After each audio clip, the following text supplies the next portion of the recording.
नमस्कार दोस्तों, स्वागत है आपका मेरे आज के नार्सिसिस्ट सीरीज के एक और नए वीडियो में। मेरा नाम है राजीव, ये है राजीव कोचर लाइफ मंत्रा। दोस्तों, आज के वीडियो में मैं आपको बताने वाला हूं कि कैसे सुपर एम्पैथ जो होता है वो हठी और जिद्दी बनता है।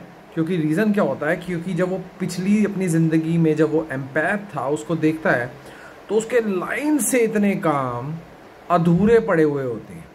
अगर वो हठी और जिद्दी नहीं बनेगा तो उसके काम आगे भी लटकते जाएंगे। नार्सिसिस्ट को कोई फर्क नहीं पड़ता।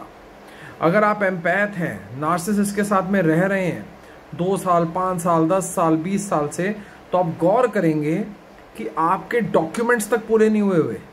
आपके कामों को लटकाया जाता है, आपके कामों को आज कल परसों किया जाता है। आपको कहा जाता है चल ये काम कर ले, फिर तेरा काम कराते हैं, और वो काम तब भी नहीं होते। आपके काम लटकते चले जाते हैं, लटकते चले जाते हैं, और आप हैरान होते चले जाते हैं। और एक वक्त आता है जब आपको पता लगता है कि आपके कोई डॉक्यूमेंट्स नहीं है, आपका कोई काम नहीं हुआ, आपकी कोई चीज़ें अपडेटेड नहीं है, और आप ऐसे ही बैठे रह गए। तो सुपर एम्पैथ सबसे पहले हठी और जिद्दी बनता है। क्यों? जिद्दी बनने से और हठी बनने से क्या होगा?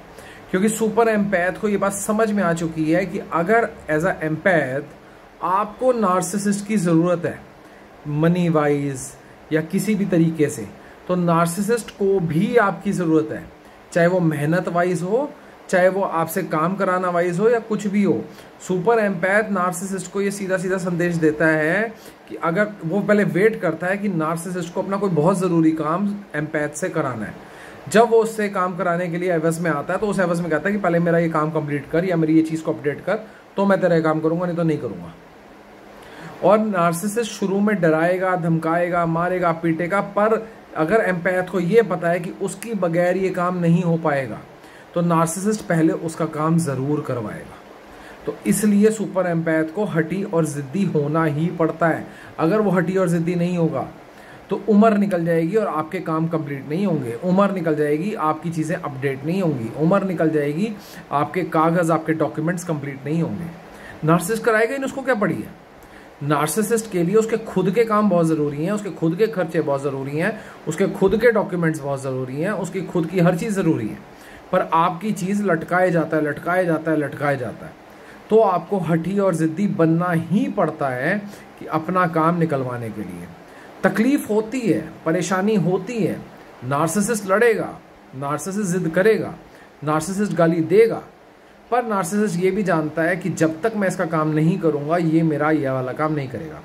आपके लिए एक सबसे बड़ा बेनिफिट है, अगर आप नार्सिसिस्ट के साथ में 2 साल, 5 साल, 10 साल, 20 साल से रह रहे हैं, नार्सिसिस्ट की प्राइमरी इमोशनल सप्लाई आप है। तो जब आप ये कह देते हैं नहीं मैं ये काम जो मर्जी कर लो, मैं करूंगी ही नहीं या करूंगा ही नहीं, पहले आप मेरा ये काम कंप्लीट करा कर दो, जो आपने इतने सालों से लटका रखा है, पहले मेरा काम कंप्लीट कराओ। नार्सिसिस्ट को मजबूरी में आपका काम कंप्लीट कराना ही पड़ेगा, क्योंकि उसको पता है कि अगर वो आपका काम नहीं करेगा, अब आप जिद पे हो, आप काम करोगे ही नहीं। और ये जो फॉर्मूला है ये बार बार काम नहीं आता, 2-4 बारी काम आता है, क्योंकि उसके बाद नार्सिसिस्ट भी अपने को प्रिपेयर कर लेता है कि कहाँ से वो आप पे डिपेंडेंट बन रहा है। तो जहाँ से उसको लगता है कि आप पे डिपेंडेंट बन रहा है, वहाँ से वो पीछे हटना शुरू हो जाता है। पर इससे ये होता है कि आपकी जो डॉक्यूमेंटेशन है, आपके जो काम अड़े पड़े थे कई सालों से, वो आप अपडेट करा लेते हो। तो हठी और जिद्दी होना कोई बुरी बात नहीं है, होना पड़ता है। जब सामने वाला इंसान आपके कामों को, आपकी अपडेशन को, आपके कागज़ों को 10-10, 20-20 साल लटका देता है, आपको पता लगता है आपके पासपोर्ट के अपडेशन नहीं हुई, आपको पता लगता है आपकी आधार की अपडेशन नहीं हुई, आपको पता लगता है आपकी किसी भी चीज़ की अपडेशन नहीं है, अपने सारे काम उसके A to Z कंप्लीट होते हैं नार्सिसिस्ट के, पर आपके नहीं, एक ही घर में रहते हुए। और आपकी बारी में कभी पैसों का रोना, कभी टाइम का रोना, कभी फलाना, कभी ढिमकाना। तो इसलिए आपको हठी और जिद्दी बनना ही पड़ता है अपना काम निकलवाने के लिए। और अगर आप हठी और जिद्दी नहीं बनेंगे, आराम से बोलते रहेंगे, लटकता जाएगा, लटकता जाएगा, लटकता जाएगा, बूढ़े हो जाएंगे और पता लगेगा आपकी डॉक्यूमेंटेशन पूरी नहीं हुई, तो क्या करेंगे। तो जिद्दी बनिए, हठी बनिए, सुपर एम्पैथ बनिए, और अपनी ज़िंदगी के अपने सारी चीज़ों को अपडेटेड करवाइए नार्सिसिस्ट के थ्रू। क्यों? अब आप कहेंगे नार्सिसिस्ट को क्यों बोलें, हम खुद क्यों ना कर लें, वो हमारा नौकर लगाया क्या। एक बात बताओ, आपसे नार्सिसिस्ट ने आपका पैसा छीन लिया, आपसे नार्सिसिस्ट ने आपकी सेहत छीन ली, आपसे नार्सिसिस्ट ने आपका हर एक सेविंग को छीन लिया, तो आज तो नार्सिसिस्ट को आपका काम करा के देना पड़ेगा। आप वो आपके लिए आपका कर्जदार है नार्सिसिस्ट, उसको कराना ही पड़ेगा आपका काम। करवाओ उससे, डरने की क्या जरूरत है। हठी और जिद्दी बनो, सुपर एम्पैथ को बनना ही पड़ता है हठी और जिद्दी। अपना काम कराने के लिए नहीं बनोगे, नार्सिसिस्ट को कोई फर्क नहीं पड़ेगा, वो लटकाता जाएगा, आप लटकते जाओगे। बेसिक डॉक्यूमेंट्स भी आपके कंप्लीट नहीं होंगे, बेसिक काम भी आपके कंप्लीट नहीं होंगे। तो समझिए, जानिए, पहचानिए। मेरा काम है आपको समझाना, मेरा काम है आपको बताना, मेरा काम है आपको आईना दिखाना। भले ही आईने में सूरत अच्छी ना आए, पर फिर भी आईना देखना जरूरी होता है, उसको अपनी सूरत को ठीक करने के लिए, अपनी सीरत को ठीक करने के लिए। क्या गलती हो रही है हमारे साथ एज ए एम्पैथ, उसको ठीक करने के लिए। किस चीज़ में नार्सिसिस्ट किस तरीके से हमें तंग कर रहा है, उस चीज़ को देखने के लिए।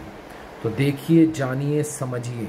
सच कड़वा ज़रूर होता है, और ये बात समझ के रखिएगा। और ज़्यादा जानना चाहते हैं, और ज़्यादा समझना चाहते हैं, अपने आप को स्ट्रांग बनाना चाहते हैं, नार्सिसिस्ट की आंखों में आंखें डाल के देखना चाहते हैं, और अपने हिसाब से मैनिपुलेशन करना चाहते हैं, नीचे दिए नंबर पे व्हाट्सएप कीजिए, मेरे साथ 1 घंटा बात कीजिए। ये बात ऑनलाइन फेस टू फेस होगी, और ये मीटिंग फ्री नहीं होगी, ये पेड मीटिंग होगी। तो जो सीरियसली मुझसे बात करना चाहते हैं वो आएँ और मुझसे बात करें।